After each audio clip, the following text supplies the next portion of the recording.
Bonjour. Alors un grand classique du jardin au naturel, le purin d'ortie. Alors le purin d'ortie, c'est un super fertilisant, mais comme tout fertilisant, il va falloir faire attention à ne pas le surdoser. Parce que les plantes sont un peu comme nous. Si on leur donne trop à manger, ils ne sont pas en forme. Donc il faut trouver la bonne dose. Et sur le purin d'ortie, il faut faire un petit peu attention parce que c'est pas parce que c'est pas cher, gratuit et écologique que c'est pas toxique pour la plante. Donc le purin d'ortie, facile à faire.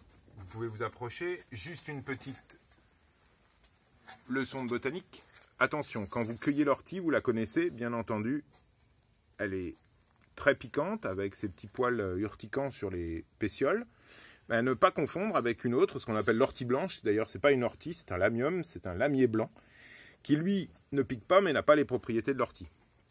Alors, l'objectif, c'est de récupérer de l'ortie, d'accord ? Une paire de gants, bien sûr, et puis une cisaille, très simple. L'objectif est très clair, et de pouvoir profiter des vertus de l'ortie, très riche en silice et en azote. D'ailleurs, je vous rappelle, si vous avez de l'ortie dans votre jardin, c'est que votre sol est déjà très riche. On trouve de l'ortie à l'endroit où les animaux sont restés longtemps et où il y a eu beaucoup de matière organique. Donc vous récoltez de l'ortie, en voici. Alors en général, on récolte 1 kg d'ortie pour 10 litres d'eau. Là, j'ai fait à peu près 8 kg d'ortie que je vais diluer dans la poubelle qui est dans mon tunnel pour qu'elle soit bien chaude, où il y a à peu près 70 à 80 litres d'eau. Je vous montre, très simple, vous mettez vos orties et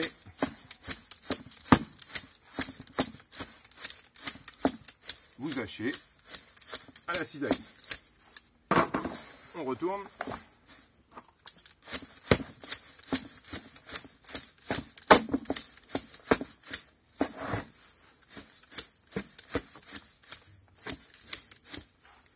Encore une fois.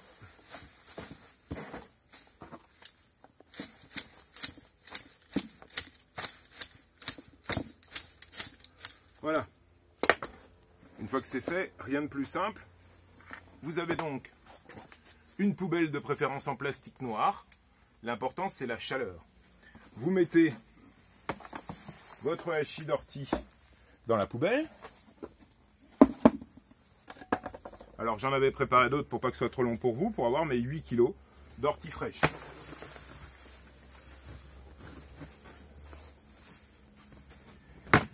Je place mes 8 kg d'ortie fraîche dans 80 litres d'eau, à température dans le tunnel, donc je répète les proportions. 1 kg d'ortie fraîche pour 1 litre d'eau. Je mets tout ça dans ma poubelle, et ensuite je vais tout doucement enfoncer les orties en profondeur. Il ne faut pas qu'elles restent en surface.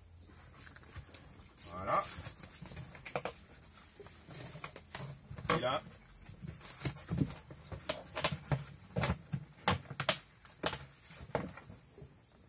j'attache.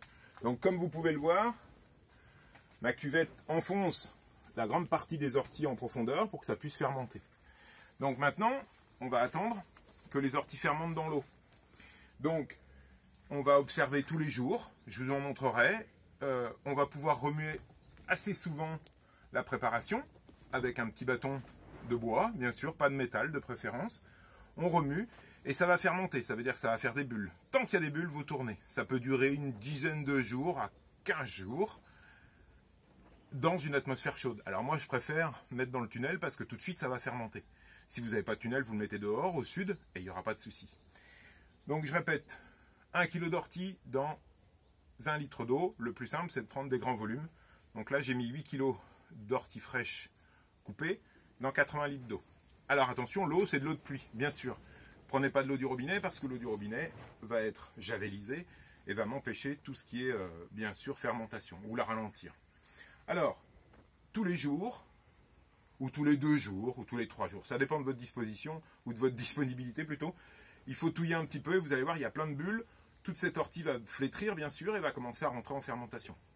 Et puis quand vous touillerez et qu'il n'y aura plus de bulles, mais ça je vous montrerai dans une prochaine vidéo, puisque là c'est la première sur le purin d'ortie, eh bien nous filtrerons. Alors un conseil, équipez-vous de gants, bien sûr, et de filtres. Alors, des chinois, culinaires, hein, et puis différents tamis. Et vous verrez qu'on va essayer de filtrer au maximum ce purin pour pouvoir avoir un fertilisant gratuit. Ce fertilisant, une fois qu'il sera bien prêt, nous le diluerons dans l'eau d'arrosage dans nos différents légumes. Voilà, juste un petit détail comme d'habitude. Si vous êtes passionné de purin, un bouquin de l'édition du Terran qui s'appelle Purin d'ortie et compagnie, où là on voit bien sûr tous les types de purin, parce qu'il n'y a pas que l'ortie, on peut en faire avec des feuilles de rhubarbe, des feuilles de rue, des feuilles de sauge, etc., etc. Il y a toutes les doses. Ça, c'est passionnant parce que là, moi, je vous parle du purin d'ortie en tant que fertilisant. Mais je vous en parlerai quand il sera fini et quand j'utilise. Il peut être aussi utilisé comme insectifuge. Alors, pas insecticide, il ne va pas les tuer, mais il va chasser le maximum de pucerons, par exemple. Il va en enlever quelques-uns de ma culture pour rendre cette population de pucerons acceptable. Voilà, hein, j'espère que je vous ai donné envie de faire du purin d'ortie.